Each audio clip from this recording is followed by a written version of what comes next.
अस्सलाम वालेकुम फ्रेंड्स। आज की इस क्लास में हम जमात नहुम का हयातियात में हम बाब नंबर 5 जानदार उज़वियों में तनु और दर्जेबंदी के बारे में मालूमात हासिल करेंगे। ठीक है, और ये जो यूनिट होता है ये आपको डे टू डे लाइफ से कनेक्ट करता है। ठीक है, अब आप इस यूनिट को पढ़ने के बाद और अच्छे से समझने के बाद आपके रोज़मर्रा ज़िंदगी में जो भी आपको पेड़ पौधे दिखाई दे रहे हैं या फिर जानवर दिखाई दे रहे हैं, तो उनमें आप क्या देखेंगे, कुछ सिमिलैरिटी महसूस करेंगे। एक जानवर को दूसरे जानवर से आप कंपेयर करेंगे और उनके बीच में जो भी सिमिलैरिटी होता है उसको भी आप छानबीन करने की कोशिश करेंगे। ठीक है, ये जो यूनिट होता है ये ना सिर्फ आपके एग्ज़ाम के पॉइंट ऑफ व्यू से इम्पॉर्टेंट है, बल्कि आपको ये यूनिट आपके रोज़मर्रा ज़िंदगी यानी कि डे टू डे लाइफ से भी कनेक्ट करता है। ठीक है, और यहाँ पे सबसे बड़ा एक सवाल ये उठता है कि यहाँ पर जानदार उज़्व में तनु तनु का क्या मतलब है और तनु से क्या मुरादे देखेंगे। तनु का मतलब होता है डाइवर्सिटी। ठीक है, तनु का मतलब होता है बहुत ज़्यादा डाइवर्सिटी। कैसे बोलेंगे, मतलब यहाँ पर आप देखेंगे कि हम एक इंसान है। ठीक है, इंसान में भी बहुत सारा की डाइवर्सिटी होती है। कहने को तो हम इंसान ही हैं। ठीक है, मैं भी इंसान हूँ और आप भी इंसान हैं, लेकिन हम इंसानों में भी बहुत तरह की डाइवर्सिटी होती है। इसी तरह जितने भी जानदार हैं इस रोए ज़मीन पर, उन तमाम जानदारों में बहुत ज़्यादा वेरिएशन और बहुत ज़्यादा डाइवर्सिटी पाई जाती हैं। ठीक है, और इस यूनिट में इसी को बताने की कोशिश की गई है। और उसके बाद क्या होता है, डाइवर्सिटी की बुनियाद पर ही क्या कि हम दर्जेबंदी करते हैं। डाइवर्सिटी तो है, एक तो है कि मेरे और आप में डाइवर्सिटी है, और उसके साथ साथ क्या है, कुछ ना कुछ सिमिलैरिटी है। ठीक है, मान लीजिए आपके पास क्या है, 2 आँख है, तो मेरे पास भी 2 आँख है, मतलब ये एक सिमिलैरिटी हो गया। ठीक है, तो इसी तरह उनमें जो सिमिलैरिटी मिलती है उस सिमिलैरिटी की बेस्ड पर हम क्या करते हैं, उन एनिमल्स को हम क्लासीफाई करते हैं। ठीक है, इस यूनिट का मेन मकसद यही है, मेन मोटो यही है। अब हम देखेंगे यूनिट में आपको क्या देखने को मिलेगा। हाँ, इस यूनिट में आपको एक तरह का ये बताया गया है कि आप मालूम करेंगे। यहाँ पर देखिए, हाँ, मान लीजिए कहने को तो पूरे पेड़ पौधे ही है। ठीक है, हम क्या बोलते हैं, नॉर्मली हम क्या करते हैं, पौधे बोलते हैं, पौधे वर्ड इस्तेमाल करते हैं।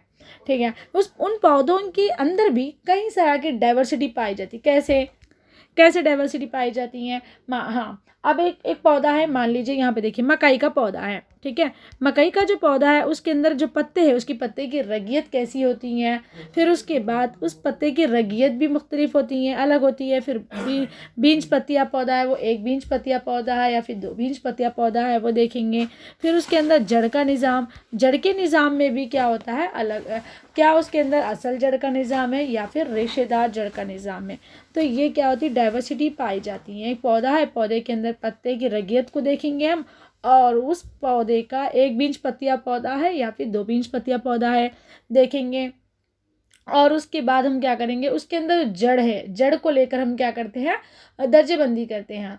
क्या उस पौधे में 1 बीज असल जड़ का निज़ाम है या फिर रेशेदार जड़ का निज़ाम है। जब हम दर्जेबंदी करते हैं पौधों की, तो इन खुसूसियात को भी हम मद्देनज़र रखते हुए उन पौधों की दर्जेबंदी करते हैं।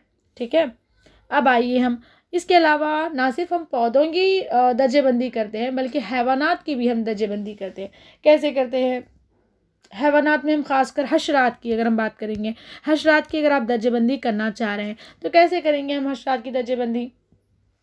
क्या वो इसके अगर हम देखेंगे उसकी शक्ल कैसी है, उसकी जसामत कैसी है, उसका जो एक्जोस्केलेटन है यानी कि जो जो हशरात है उसका जो ढांचा है, बैरूनी ढांचा है, वो किस चीज़ का बना हुआ, क्या वो काइटिन का बना हुआ है या फिर कोई और केमिकल पॉलीपेप्टिडोग्लाइकॉन, ये इन चीज़ों से बना हुआ है, किससे बना हुआ है, उसके बेस पर भी हम क्या करते हैं, दर्जेबंदी करते हैं। उसकी शक्ल के, उसकी जसामत के, उसकी हैबिटेट के, उसकी फूड हैबिट क्या है, और वो उसकी फूड हैबिट क्या है, उसकी बेस पर हम क्या करते हैं, दर्जेबंदी करते हैं। ठीक है, अब आइए इसके अलावा यहाँ पर अगर हम बात करेंगे, हाँ, इसके अलावा अगर हम देखते हैं कि एक इंसान है, हम तालिबे इल्म है। ठीक है, हम हमारे क्लास में ही नॉर्मली क्या होता है, हमारे ही क्लास में है एक, मान लीजिए आप एक 8th क्लास के टीचर है, तो वहाँ पर आप देखते हैं कि है तो सारे स्टूडेंट ही है, वो भी 8th क्लास के, और सबकी उम्र भी तो एक ही है, लेकिन उन उम्र के बच्चों में भी एक तफावत पाया जाता है, एक डिफरेंसेस पाए जाते हैं। किस बेस पे, कोई एक बच्चे का जो जहानत का लेवल है बहुत ज़्यादा है, तो कोई एक बच्चे का क्या होता है, उसकी एज बहुत कम है। मतलब इस तरह की डाइवर्सिटी हमको देखने को मिल रही है। कहने का ओवरऑल ये मतलब है कि हमारे हर जानदार में भी डाइवर्सिटी देखने को मिलती है। और जितनी ज़्यादा डाइवर्सिटी होगा और हमारा जो नेचर है, हमारा जो नेचर बोलते हैं, ये क्या करता है, उसको सपोर्ट करता है। हमारी जो साइंस है वो डाइवर्सिटी को ज़्यादा सपोर्ट करती है। ठीक है, अब आइए इसके अलावा अगर हम बात करेंगे इर्तिक़ा और दर्जेबंदी, अगर हम बात करेंगे इर्तिक़ा यानी कि ये जो हमारा ओरिजिन हुआ और उसकी जो दर्जेबंदी हुआ, तो यहाँ पर जो सबसे इम्पॉर्टेंट जो बात आता है, चार्ल्स डार्विन की जो एक किताब है 1859 में चार्ल्स डार्विन ने क्या किया है, किताब लिखा था। उसमें ओरिजिन ऑफ स्पीशीज़ किताब का नाम था। उसमें इन्होंने बताया कि जो एक स्पीशीज़ है उसका ओरिजिन कैसे होता है। ठीक है, मतलब वो इसका इर्तिक़ा कैसे होता है, उसमें इन्होंने बताया है। इनकी किताब का नाम रखना है कि ओरिजिन ऑफ स्पीशीज़। ये किसकी किताब है, ये डार्विन की किताब है। ठीक है, इसके बाद में इन्होंने इसमें नज़रिए इर्तिक़ा वगैरह को इन्होंने बहुत ज़्यादा डिटेल से तरीक़े से बताया है इस किताब में। हाँ, फिर उसके बाद अगर हम दर्जेबंदी की अगर हम जब तारीख़ देखते हैं, दर्जेबंदी कब स्टार्ट हुई, अब सवाल ये उठता है कि दर्जेबंदी की ज़रूरत क्यों महसूस हुई और दर्जेबंदी को सबसे पहले कहाँ पर स्टार्ट किया गया और किस मैदान में स्टार्ट किया गया, सवाल ये उठता है। ठीक है, तो सबसे पहले जो है दर्जेबंदी को हमारे तिब्बत के मैदान में स्टार्ट किया गया। तिब्बत के मैदान मतलब मेडिकल साइंस में सबसे पहले दर्जेबंदी को स्टार्ट किया गया। और कब स्टार्ट किया गया, ये जो आगाज़ पहली या दूसरी सदी ईस्वी, यानी कि पहली या दूसरी सदी ईस्वी में तिब्बत के मैदान में स्टार्ट किया गया।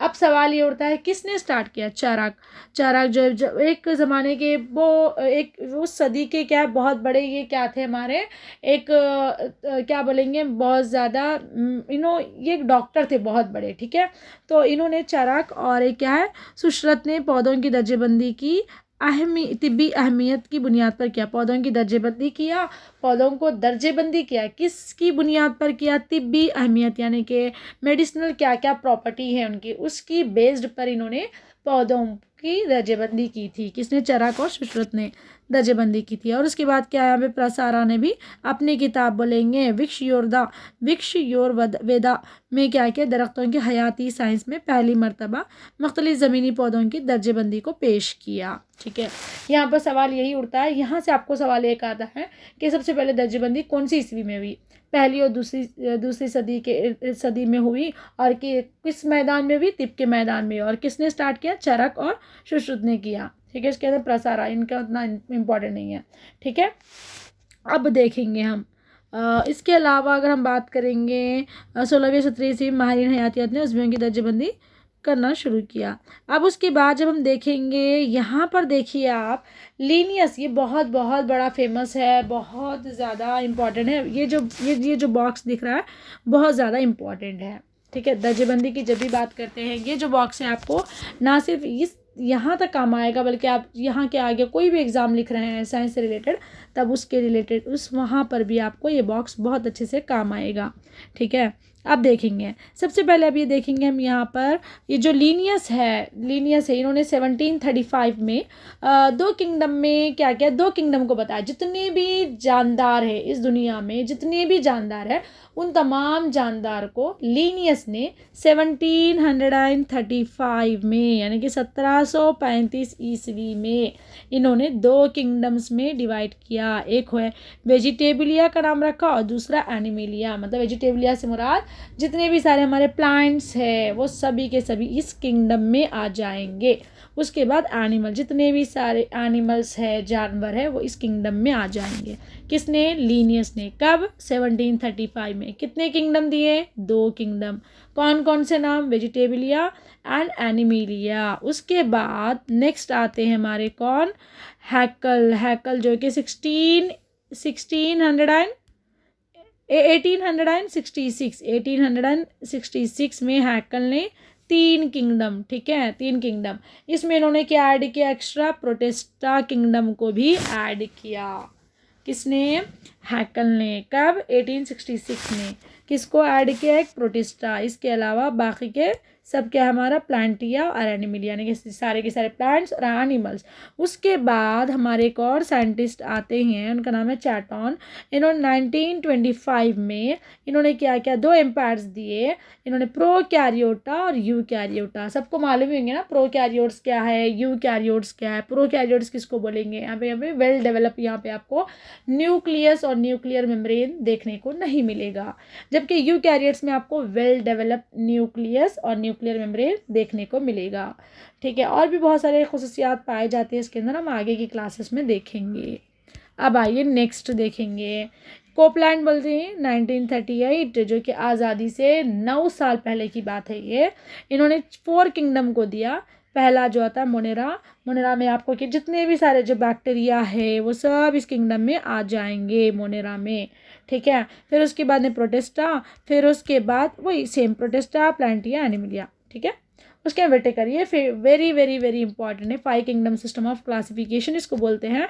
एग्जाम्स में बहुत बार पूछा जाता है, Whittaker Whittaker 5 system of classification बोलते हैं इसको।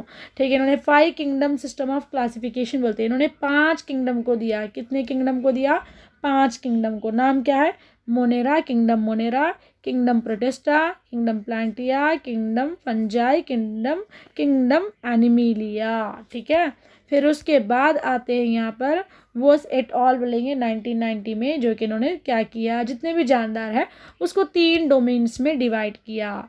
कौन से, बैक्टीरिया, आर्किया, यूकैरिया। ठीक है, फिर एक और आते हैं हमारे साइंटिस्ट, वो क्या हमारे कैवेलियर स्मिथ, जो कि 1998, जो रिसेंटली जो 1998 मतलब आज से 25 या 26 साल पहले क्या है, ये जो आए हमारे, इन्होंने क्या किया, 6 किंगडम्स में डिवाइड किया।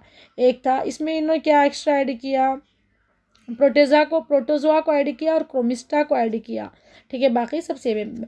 बैक्टीरिया हो गया, प्रोटोजोआ, क्रोमिस्टा हुआ, प्लांटिया, फंजाई, एनिमिलिया। ठीक है, प्रोटोजोआ से क्या मुराद है, प्रो मतलब होता है शुरू, और प्रो का मतलब होता है फर्स्ट बोलेंगे, और जोआ का मतलब होता है एनिमल्स बोलेंगे, यानी कि ऐसे जो सबसे पहले जो जानवर, ऐसे एनिमल जो सबसे पहले दुनिया में आए उसको प्रोटोजोआ बोलते हैं। ठीक है, ये बहुत ज़्यादा डिजीजेस कॉज करते हैं, जैसे कि आपका एक डिजीज़ है एंटेमीबा हिस्टोलिटिका, क्या बोलेंगे हमारा डायरिया, जो कि लूज मोशंस होते हैं, फिर ब्लडी मोशंस होते हैं, वो सब क्या होता है हमारा प्रोटोजोआ। इसके अलावा बहुत ज़्यादा एक कॉमन एक और है मलेरिया हो गया आपका, ये भी क्या है प्रोटोजोन डिजीजेस है। उसके अलावा क्या हमारा स्लीपिंग सिकनेस बोल रहे हैं, ट्रिपैनोसोमा बोले, सब क्या है हमारे प्रोटोजोन डिजीजेस है, वो हम आगे की क्लासेस में देखेंगे। ठीक है, अभी के लिए तो इतना, ये वेरी वेरी इंपॉर्टेंट है, ये देखेंगे, चार्ट पढ़ लीजिए, उसके बाद नेक्स्ट आगे की क्लासेस में देखेंगे।